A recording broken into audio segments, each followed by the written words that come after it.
I'm Molly. And I'm Brad Ainsworth.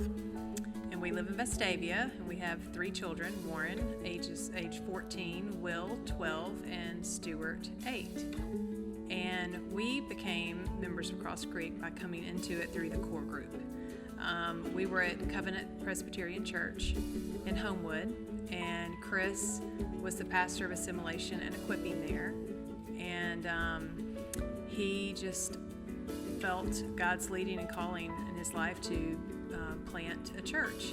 Well, if I can interrupt, it was a true calling. Yeah. I mean, Chris would not leave us alone. He called constantly until we decided to come with him. Yeah, he did. Constant. He asked a lot.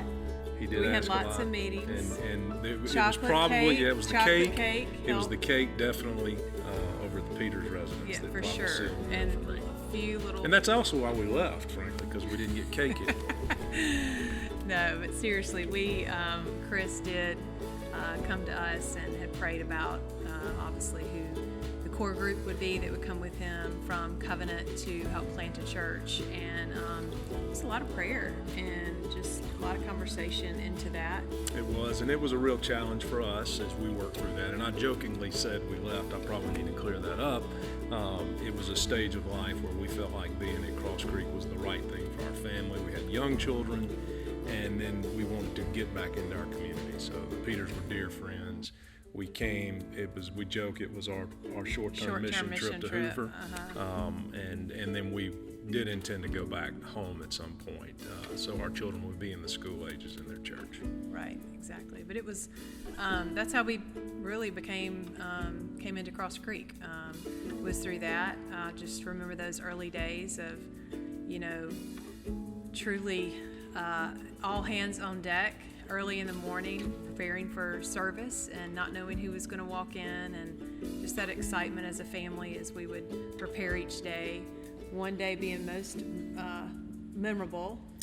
Yeah, everybody likes to pick on me about this. I was in charge of the trailer, and they had everything. The whole church was in this trailer. And the trailer came up missing. And still to this day, I think the church blames me for not locking the trailer, and I think Charlie Culp was kind enough not to tell me that actually didn't happen.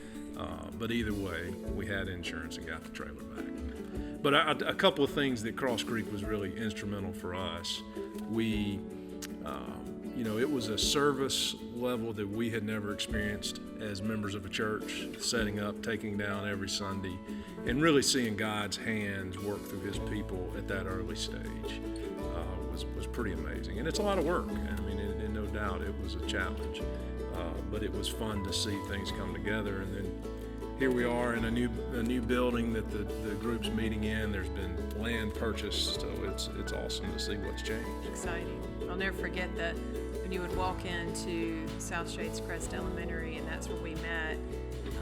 We had a big billboard, and it was all the children's hands, and it said, "Come grow with us." And that literally was from birth up. Everybody was, growing and living and serving together, and it was just a wonderful experience for us. And it was truly our very first, as a family, short-term missions project. Yeah. And watching, I can remember a couple of things. The backyard Bible clubs or Vacation Bible School, that was unique. We've always been in big churches where Vacation Bible School was very structured, and to watch God work and watch people come to a Sunday school or come to a Vacation Bible School that were totally unchurched. So I think that's one of the things when we look at what is in the future for Cross Creek, seeing this church and this size church, especially in the South where you're in the Bible Belt and church can be a little intimidating, to see all the people that the church is able to reach that may not have been reached otherwise. I think that's one of our most exciting things when we look forward for Cross Creek. Mm-hmm.